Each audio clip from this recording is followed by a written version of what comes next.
You're listening to WKDW Radio 97.5 and KDWRadio.com, broadcasting from the Bishop West Real Estate Mobile Tower right here in absolutely gorgeous Northport, Florida. I've got a very, very special guest back in the house. We've got Carmine. Go ahead and introduce yourself real quick, Carmine. Hey, John, it's good to be here. Carmine Miranda, I'm a board member of nonprofit, newly 501c3 IRS designated nonprofit. It's good to be on your show. We have some important topics to discuss with the audience today, and one item is time sensitive. So looking forward to providing you. Basically, Northport Forward, our mission is to shaping the future of Northport. And how we do this is by informing on important issues like things like quality of life, fiscal responsibility, transparency in government, job growth, and also economic development. Educate by providing factual information and encouraging dialogue so that we provide a voice for our citizens. And lastly, inspire by encouraging our citizens to become more involved in making our city a great place to live, work, and raise a family while enjoying our natural habitat. That's what we're about, and look forward to sharing this information with the citizens of Norfolk. And really kind of putting it in simple terms, this is a great place for people to go to get, critical information on what's happening in the town, right? Absolutely. We're working with the city. We're trying to work with other nonprofits. Our goal is to put factual information out there. We are non-political. We will not tell you who to vote for. We're not supporting any candidates, but we will give you information so that you can make an intelligent choice and hopefully register to vote and then show up at the polls because you have a vested interest and a voice in how your city moves forward. And if you don't come out and vote, and then things occur that you're not happy with, it's nobody's fault but your own. Yeah, and let's hit that real quick because I it's always a hot topic with me. I'm always trying to get people to learn how to vote again. I think we've lost some momentum in the voting side of things. We did have a really good turnout on the last presidential election. Things were a lot different because of the pandemic and the drop boxes and things like that. So I think it made people more accessible because their workloads weren't maybe as chaotic as they are even today. But the importance of the vote,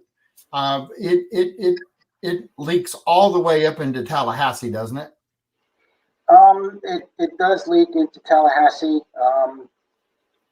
by voting for good people on our commission, working in our local municipality, our city, also in the county, and I mean any election that electing your governor, if you're electing the presidential election, senators, representatives, it's always important to stay abreast of what's going on. And don't just get the information from a neighbor or a relative. Do your homework. It's important to have the voice and be able to, your vote counts. A lot of people says, well, it's only my one vote. But as we've seen in I believe in 2020 in District 2, Commissioner Langdon won by, I believe, 4 votes. So if you don't think your vote counts, it certainly does. Well, and we've heard a lot about in past elections the suppression of votes. I just had this conversation the other day at the chamber event that people are suppressing their own vote more than other people are suppressing them by actually not getting educated and not going and pulling the lever. You can absentee vote. You can do a lot of different things to get your voice heard in the voting booth. You don't necessarily have to drive there to do it. And if you can go early vote. I just think we've, as a society, we've really tried to make things easier for the voting population. And we've had this conversation in the past, and not just with you, but others, that we're trying to inspire people to actually vote and realize that their vote not only counts, but if they don't vote, it has repercussions. Absolutely. There are elected officials that we dearly love, and there are other. I don't even want to say elected officials. There are other things out there that are on the ballot that really have a impact on the working class. And if you don't understand what's going on and you're kind of hiding your head in the sand, you're not just hurting yourself, but you're hurting other people too.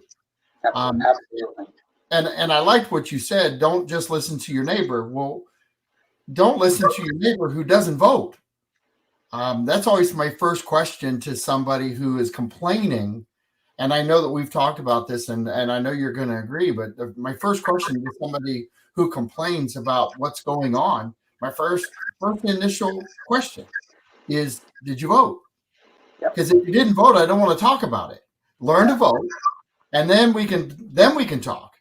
I've said this enough that, and I kind of think that you feel the same way, because being non-political and a driver of information, it's all information that you're trying to gather on topics. It's not swayed one way or the other, and you're trying to make it a neutral place for people to come, get educated, understand what's going on, and on top of that, if you got questions, you can ask. Absolutely. If you come out to our website, www.northportforward.com, we have several areas that, one, there's blogs on certain issues that people would like more information on. There's opinions, there's op-eds and editorials that have been written. There's a contact us button where you can actually submit questions and get some answers. It explains what our mission is and how we inform, educate, and inspire. The idea is to put factual information, non-political information, but in society today, no matter what you do, there's always a political overtone or overture to it, and we try to stay as neutral as possible. If I give you the facts, you can make an intelligent decision and not be afraid to vote. I think a lot of the younger generation also, I think they're frustrated with the voting because they feel that, the older generation and let's face it, a lot of Congress and Senate, presidential people, governors, a lot older, and they don't seem to listen. So they get frustrated and they figure, what's the sense of voting? Nobody's going to listen to me. But it's important to vote. It's a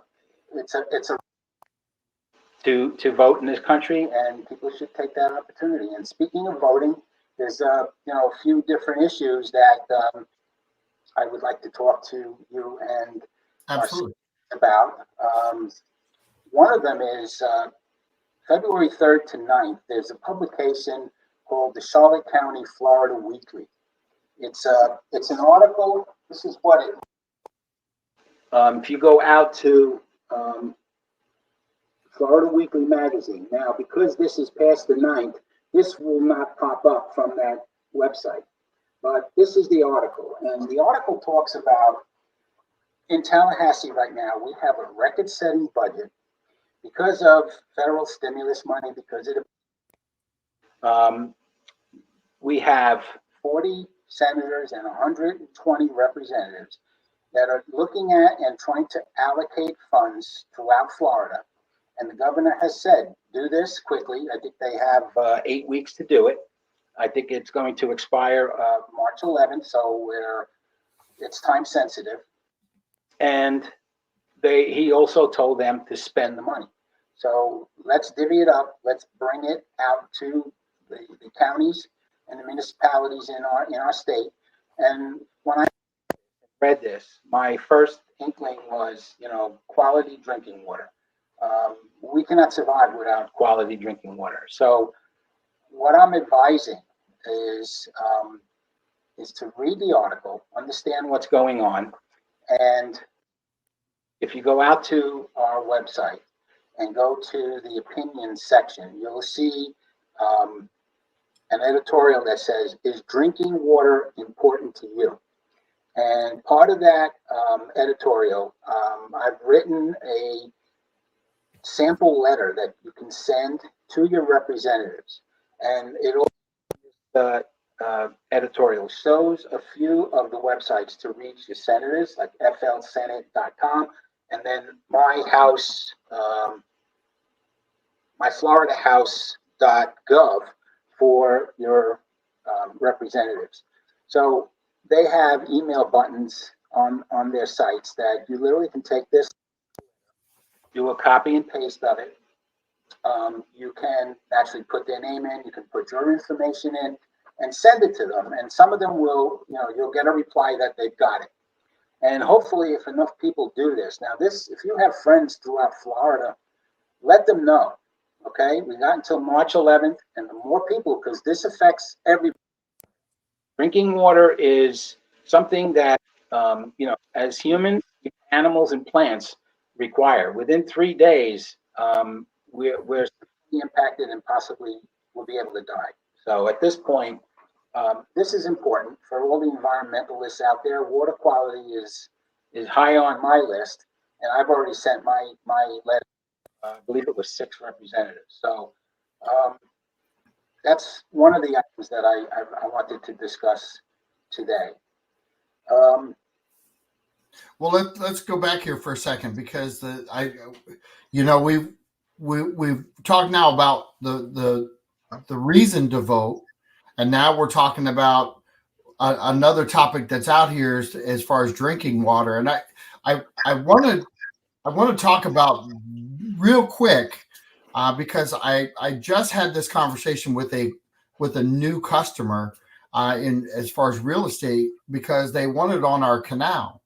And I, because of the show, because I have Public Works on the show, our drinking water, a lot of it comes from canal water.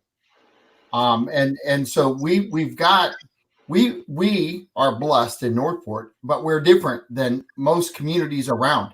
We don't have canals elsewhere like we have in Northport. So we've got drinking water, but I want to talk a little bit about the quality that we're talking about too, because people need to be aware that whatever they put into the canals has to go past the water treatment plant. And I talk about this a lot, because if you're hazardous up the canal, that has to be filtered out at some point in our drinking system. And people need to kind of learn that I think they're not really aware that it goes past our water treatment plant. They need to be aware that it does. If you actually go out and look at how beautiful our canals are, there really isn't a lot of bad habits right now out there. I know the city has got the amphibious vehicle that they can go out and clear the canals. They've done a great job of keeping the canals clear and moving, and that's a big part of our system and how it works. I know we're putting some new stations in that are going to really bring us into the year 2000, because they're 60, 70 years old now. And, those are factors that all play into this whole Northport drinking water thing. But that's only a portion of our drinking water. That's not all of our drinking water. So what you're talking about, though, really affects everybody around us. And just because we have our canals, it still affects us, doesn't it? Absolutely. it affects us in several different ways. I mean, the Mayaca River is a source of water. I always make a mess of this. The Calhoun River, which there's issues with Lake Okeechobee and the discharges, and they were supposed to build a secondary reservoir where it would then go into a water treatment facility before being released downstream. But I've yet to see or hear anything about that, and I know that Charlotte County is actually taking steps where they've actually banned the mosaic phosphate mining and gypsum stacks. I applaud what Charlotte County is doing. I know Tim Ritchie is very happy because I know he's been a proponent, or not a proponent, but a voice against the phosphate mining because of the toxicity in the water. So there's many different factors. I applaud the governor for wanting to put money and to the Clean Water Act, and now with this editorial and looking at this article, there's plenty of money. It's a record-setting budget, and hopefully by people sending this letter into their electeds and sending it to friends, relatives, neighbors to do the same.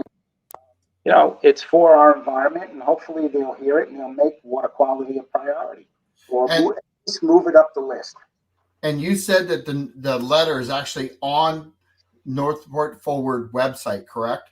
Yes, it's on the website. It's part of Is Drinking Water Important to You?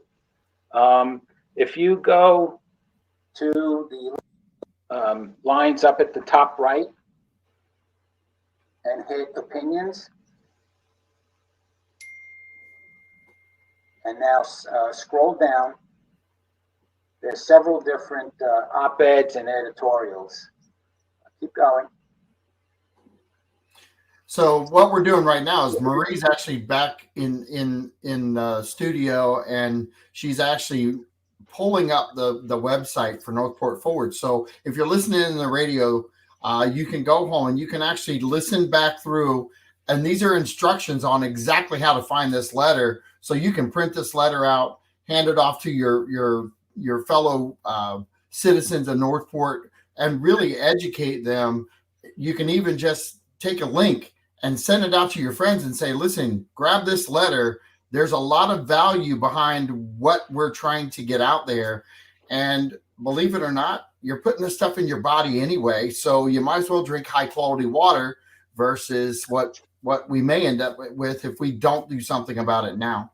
But go ahead and keep instructing there, Carmine. I just want to let everybody know. I think, let me take a look here. I think you're right where you're supposed to be, Marie. Yes. Right there. It basically, it's kind of hard to see, but the letter basically states, to the honorable, you put the representative's name in, United States, the House of Representatives or the United States Senate, whoever you're writing to, you make that adjustment, and then you put their address in, and then it says, I am writing this letter to request your support for the following issue that is of great importance to me and all Floridians. I've lived in your district state and you put in the time that you've been living here, and vote regularly in elections. I refer to the February 3rd to 9th, 2022 article in Charlotte County, Florida Weekly publication titled Flush with Power. In the legislature, 40 senators and 120 representatives are tasked with allocating funds from this year's record-setting state budget within 5 weeks. There are many challenges to be addressed in our state, but one deserves our utmost attention and urgency. Water quality and the degradation of our environment are on the minds of many Floridians. The future of Florida depends on clean water. Otherwise, Florida can't function or move forward, especially with 1,000 people moving to our great state on a daily basis.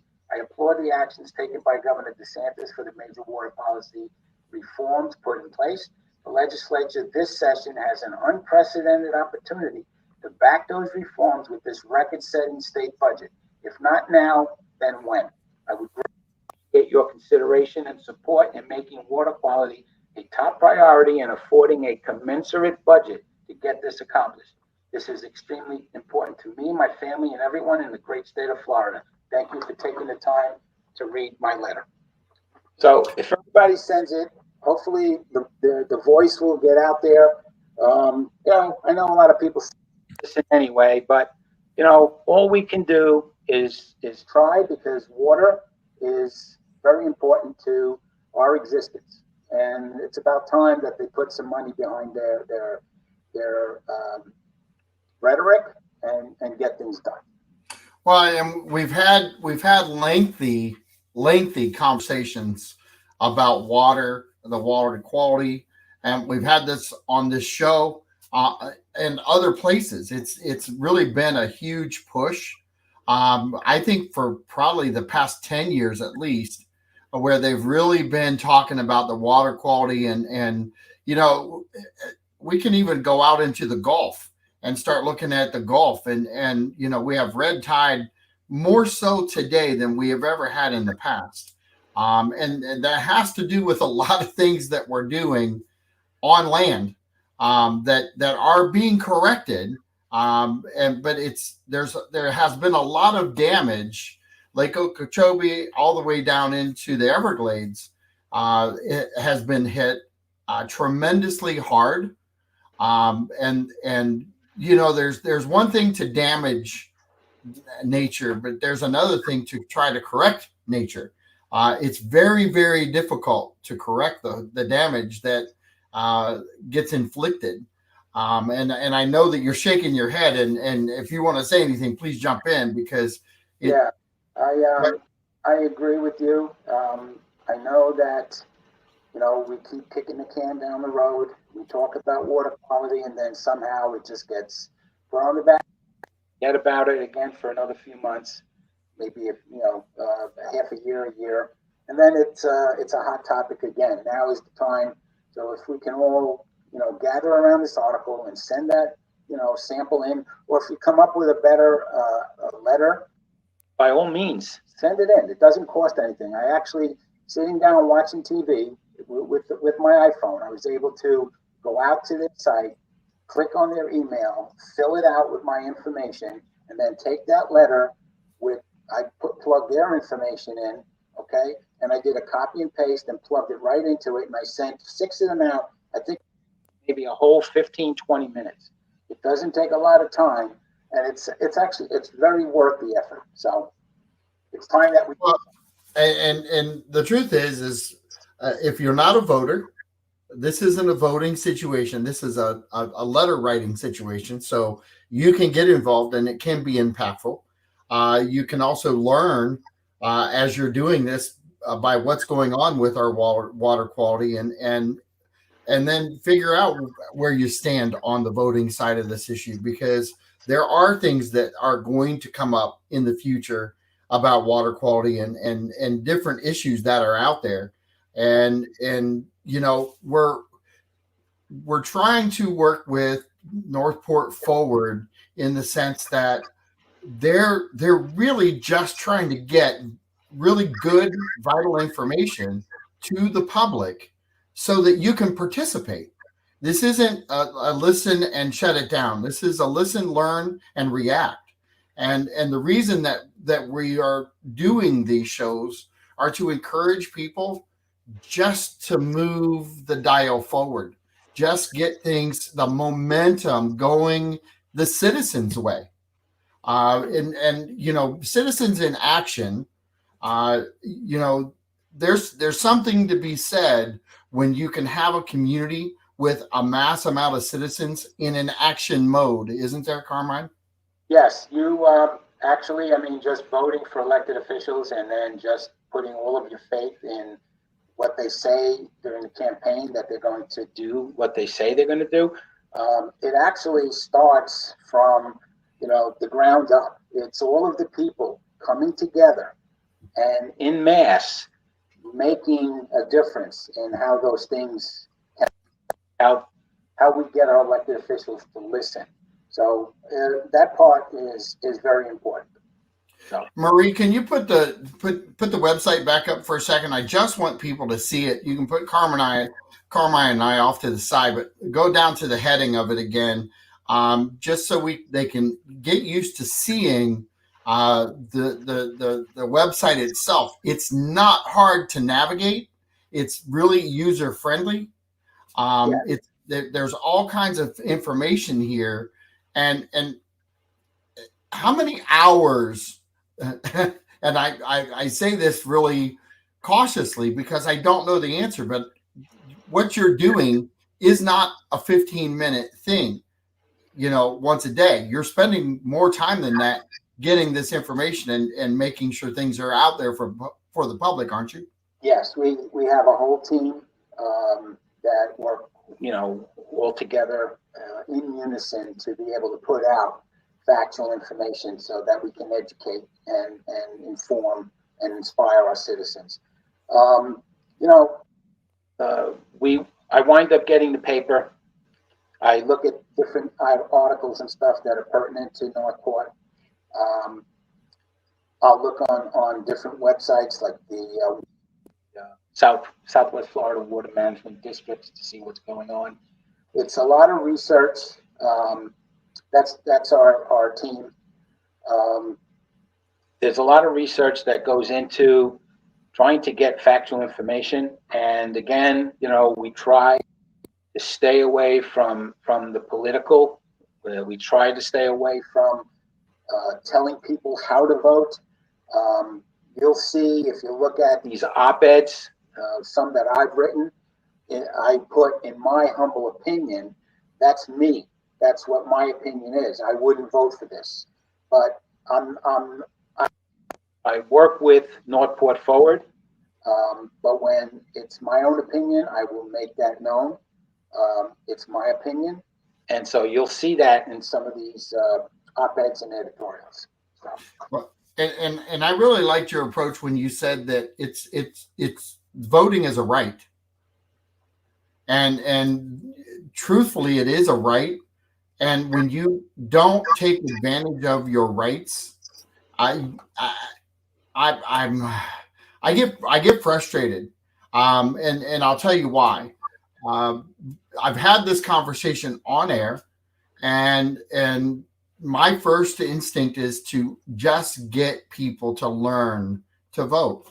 I've had people get on the show and say, "Yeah, but you don't want to vote if they don't know what they're doing." No, I do. The first thing is learn to vote. Learn to vote. Learn that you can again, and encourage others to do so. And then once they get out there and they're part of the system and they're used to doing it again, trust me, they're going to figure it out. They're going to start paying attention. And there's something else of value that you just said. It's their own opinion. So a lot of times, if there isn't a good resource of information, there is no education on the vote. And if the person on the other side is pushing one way, you talk about a suppression of the vote. It's just not educating them anymore. You just stop talking to them because you don't think they're going to vote the right way. Okay, but if you're voting, nobody's suppressing you. You just got to find the right information and the right form so that you make a good, sound decision. Carmine, go ahead. I think as a society, we are being told by our government, federal government, by our how to think, and they constantly look to divide us. We have to be smarter than that, and we need to leave politics out of it because, whether you're a Republican or a Democrat, if you don't have water and within 4 days, you could be. So, it's time that we don't follow the status quo, so to speak, and listen to that divisive talk, fight with each other. It's time to come together, because if we don't, you're talking about quality water. That's one of the most important things. That's one of the most precious resources that we have. So, if not now, when? So. Right.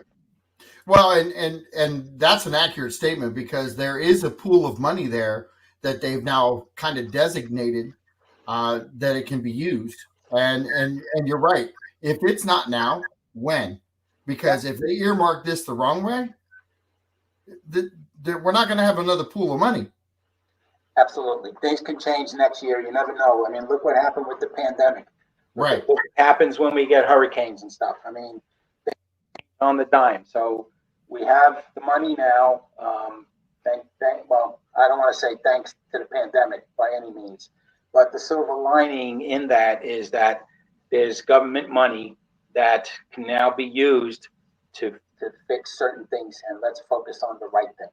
So, and isn't it ironic that they have this pool of money and they're actually now they're the ones talking about this topic? Yeah. But it takes really good leadership in order to bring this topic to the forefront. Yeah. And it takes the people to get behind it to make sure that it actually happens. Absolutely, because there's, we've always heard, all of our lives, there's power in numbers. And I think we've tended to, as a society, say, oh yeah, but there's enough people. There's never enough people. There's never enough volunteers. There's never enough people encouraging people to get educated. There's just never enough. Pandemic showed us a couple things. It showed us that there wasn't enough nursing staff. It showed us that the hospitals had to make adjustments and they had to bring LPNs back into the fold because there was a need, okay, because of what happened. Take your water situation that we're talking about now. If people don't get involved now, when are they? When there is none? When their quality is down? When there's restriction? When I grew up, we had water restrictions. It's kind of ironic. We had gas is going to leave in the 70s, and water restrictions on watering your lawn because we're going to lose our water. Well, we're still talking about that same thing today. Here's the problem: nothing was done in the 70s, and the quality hasn't gotten better. It's just we've learned to deal with what we've got. And now we're correcting. Now we can go in and look at things and go, well, wait a minute. We've done decades worth of damage. And how long is that? In essence, how long is that going to take to correct? And if we don't start to correct it now, where do we get good quality drinking water if we don't do it now? Well, they're talking about wastewater reclamation.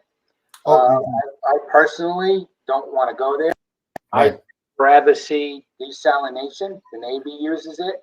I know the Middle East, they do it. Israel has, I think, 7 desalination plants. We are on a peninsula surrounded by 3 water. They keep saying that the seas are rising. Well, if we have to, let's start drinking some of it. Right. Let's start planning. So I think that's going to take, when we talk about voting and we get the right people in there, that's a segue to my next item. Right. We have a March 8th. There's 2 referendums out on. Now, from a Northport Forward perspective, I am not going to tell anybody what they should vote for or how they should vote. I'm just going to inform you and hopefully educate you so you can make an intelligent choice. So with it, the Sarasota County Commissioners put on the ballot for March 8th. Currently the voting was single member district.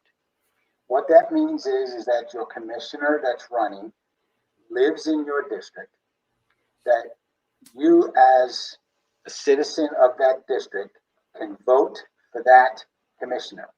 That commissioner supposed to provide direct representation and accountability to the citizens of that district. Okay? And so the countywide, you can vote for 5 district commissioners. But it opens the door for somebody, let's say in the Key, voting for a commissioner in Northport. And to make it simple, I equate it, you're a family of four living in a house here in Northport. Do you want to make the decisions as, mother and father or parents? Do you want to make the decision when you need to fix your roof, when, children educated? Or do you want somebody in Siesta Key to tell you, now's not the time for your roof. Don't worry about your kids' education. We'll take care of it. That's how I equate it. I want to be in control, and I want a local representative that lives in my area, that experiences the same things that I see on a daily basis. And I want them to represent me and my fellow neighbors and friends and to do the best that they possibly can for us. I don't want big developer money or these to have any influence, because they won't pay, or they won't address our needs. They're out for their own needs. So when it comes time to vote, right now it's single member district. They want to overturn that to countywide. If you want direct representation, you know what you have. If you feel countywide is the right thing to do, then so be it. You vote how you feel. But I just wanted to get that out there so people know. Signs going up around town, all over the county. There's a lot of push to get countywide voting. But if you really look at it, peel back the onion, you'll realize that, having a commissioner in your area working for you and experiencing the same things that you do, okay? High taxes, whatever it may be, you want them to represent you. So, well, and there is something to be said, because just the other day, another conversation that I was having was along these lines, is because the last really true Northport representative we had was Gene Matthews. absolutely. I've been here for 23 years in Northport, and Gene Matthews was our representative before that. So Northport, the city of Northport as a whole, hasn't been, and this is how I look at it, even though we have representation, Northport as a city hasn't had representation for over 23 years.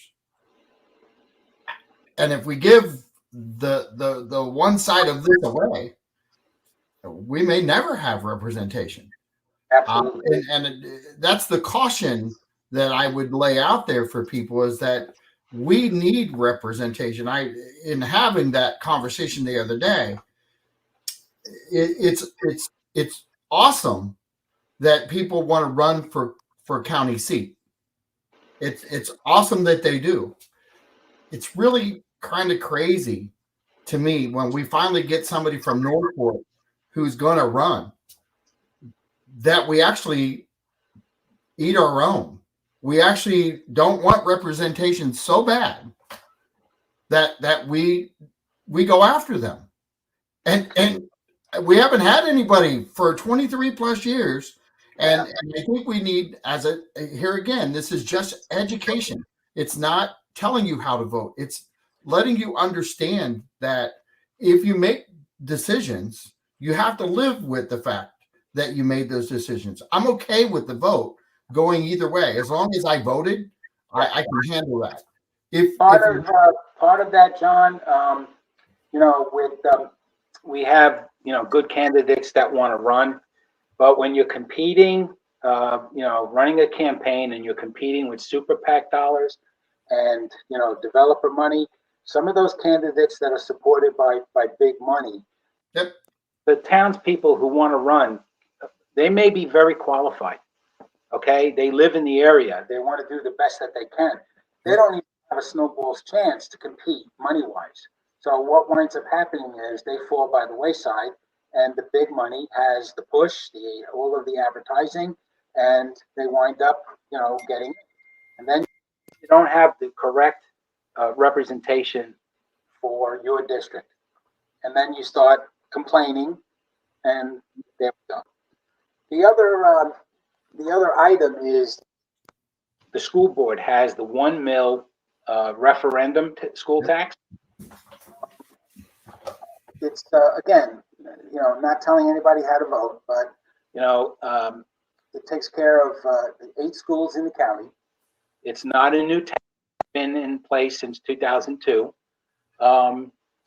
Basically, it says for every 1,000 in home assessment, there will be a $1 tax. So, as an example, for a $250,000 home, that would equate to $250 for the year.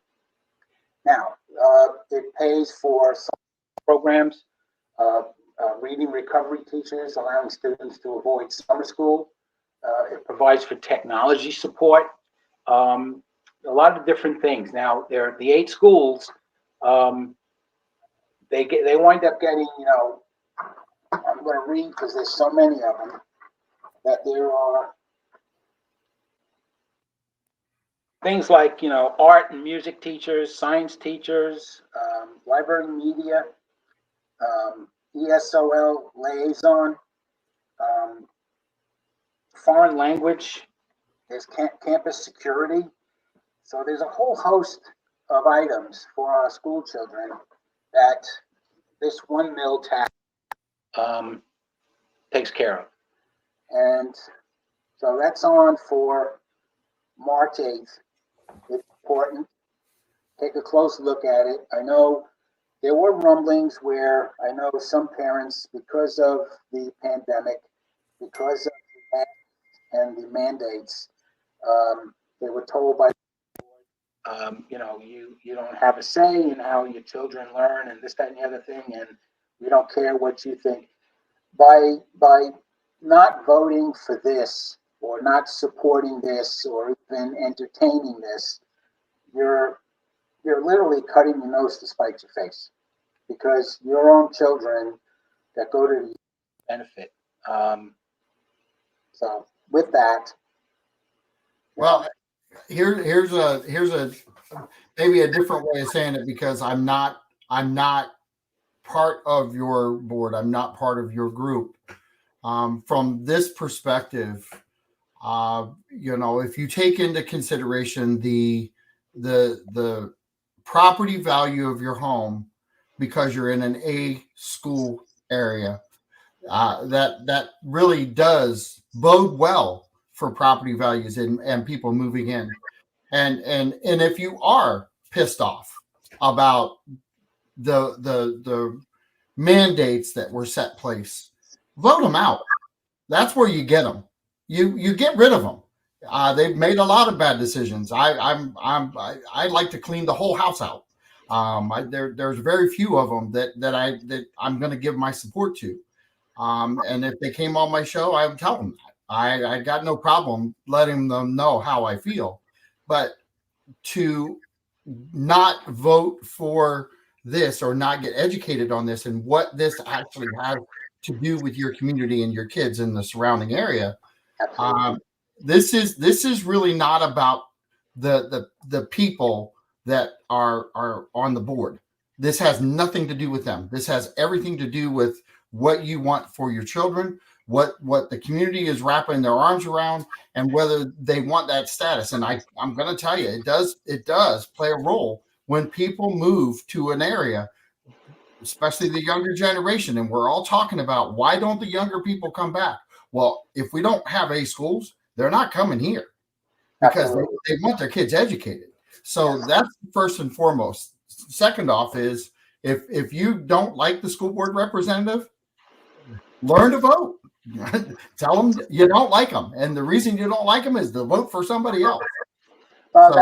It's going to take them getting educated on the issues. It's going to take them showing up at some of the meetings and letting the voice be heard. Yep. And it's not an easy thing to do if you're working 2 jobs and you got kids in school and you come home late, and maybe you're working a second job right after the first, and then you have homework and stuff. But it doesn't take a lot to get on a website like this and gather some information to get educated. Yep. and even take a sample letter like what's in here for this water quality, and maybe restructure it for something else for the school board, and maybe start sending letters, learn how to send letters to your elected officials. So you let your voice be heard that way if you meetings. So there's always a way that we could be involved and try to make things better. So, And I think you kind of hit the nail on the head. There's certain things that we all have to learn to vote and not sort of link things together and say, well, because of that person, because of the way three of them voted on this topic, I'm not supporting this. Well, okay, but perspective is, what are you not supporting by not voting for the referendum? Okay, it's kind of confusing to a lot of people because they're bitter, they're angry. There are a lot of things that happened during that time frame, and I don't blame them. I kind of stand on both sides of this topic because the frustration that a voter would feel during this time, it is tough because you're voting about the topic and not the people who voted for all of the other situations. And so here again, we're not talking to the voting population. We're really not, because the voting population is already educated. They're now looking for resource information, and really we're kind of hitting it at the people who aren't voting and saying, this is the time to learn. This is the time to get educated. Northport Forward's got the website. They've got the information right there. It's plain as can be on where this goes. And not one time did you mention a school board representative by name. Because this is not about them. You're correct. It's not about them. This is about, getting educated and making an intelligent choice for your children, for the teachers of your children. And you're right, A-rated schools, keeps your property values up, and we all want that. So yeah, it's important. And, lastly, I'm running out of time. I have one other thing that I wanted to talk to you about and the community. Northport Forward, where we started a meet and mingle series, if you will.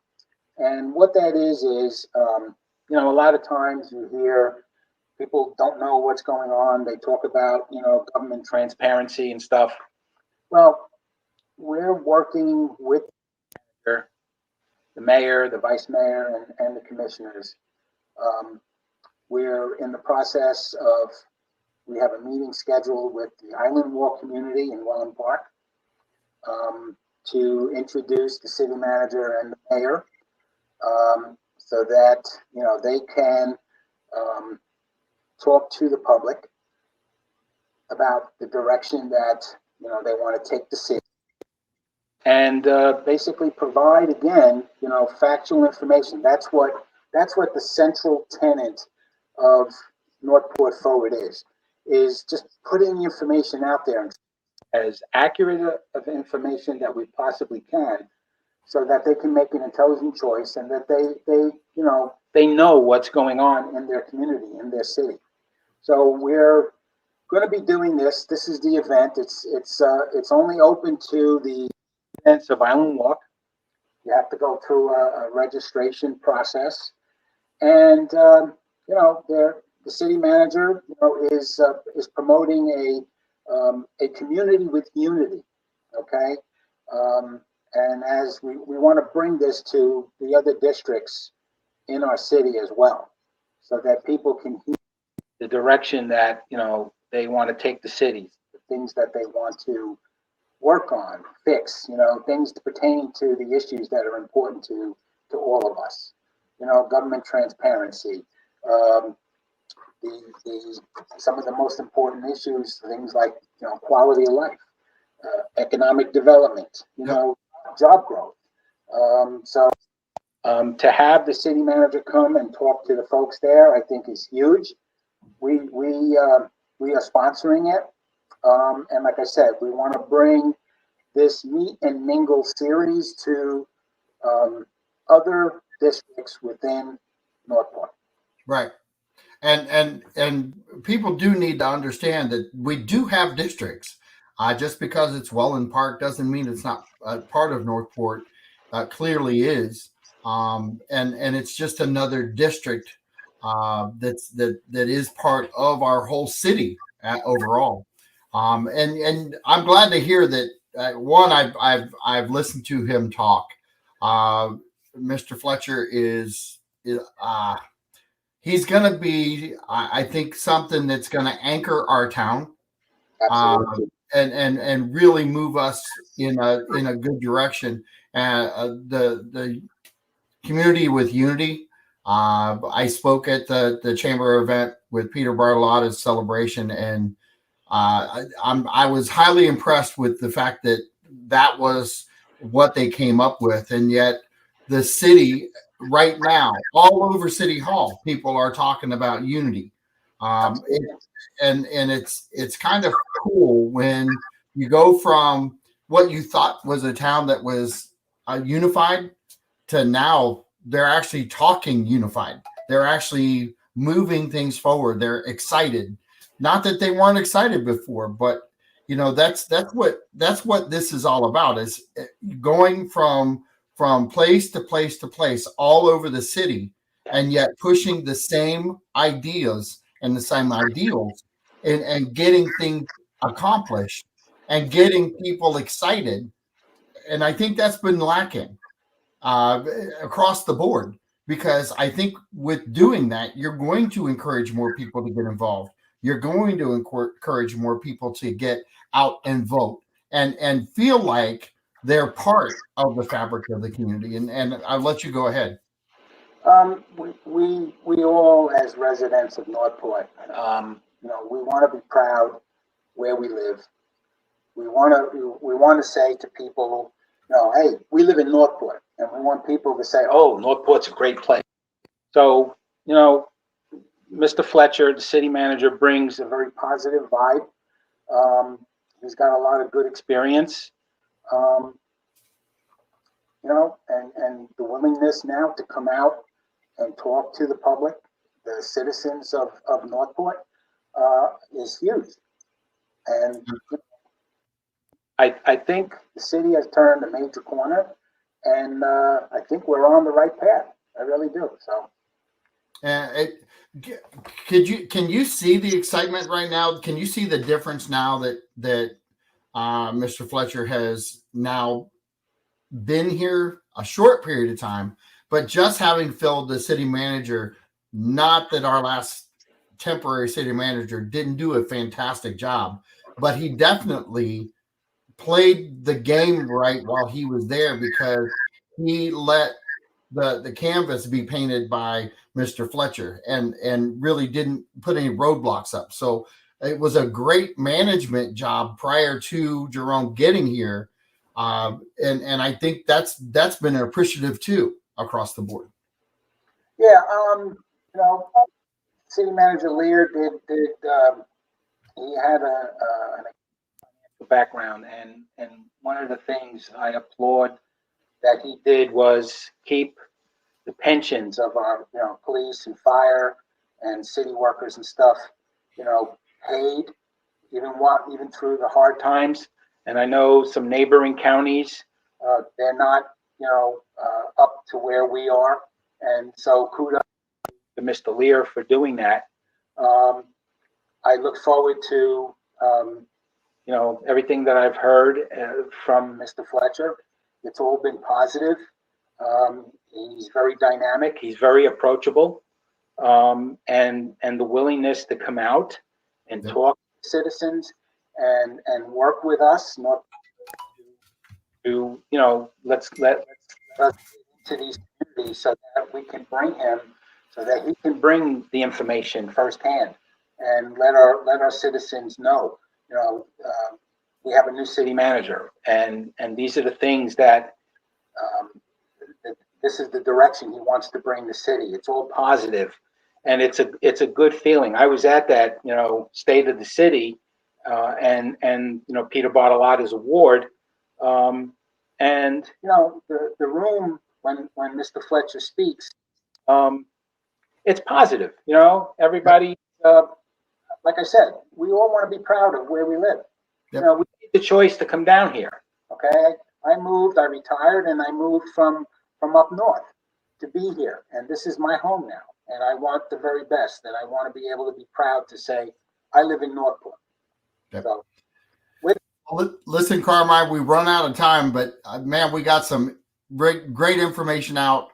I look forward to next month. I know that we're going to have a great year.